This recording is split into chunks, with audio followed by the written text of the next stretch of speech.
أعوذ بالله من الشيطان الرجيم. بسم الله الرحمن الرحيم. كذبت ثمود بطغواها إذ انبعث أشقاها فقال لهم رسول الله ناقة الله وسقياها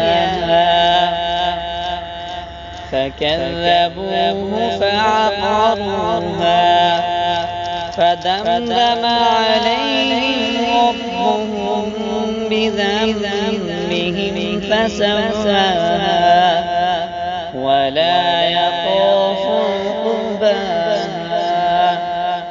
صدق الله العظيم.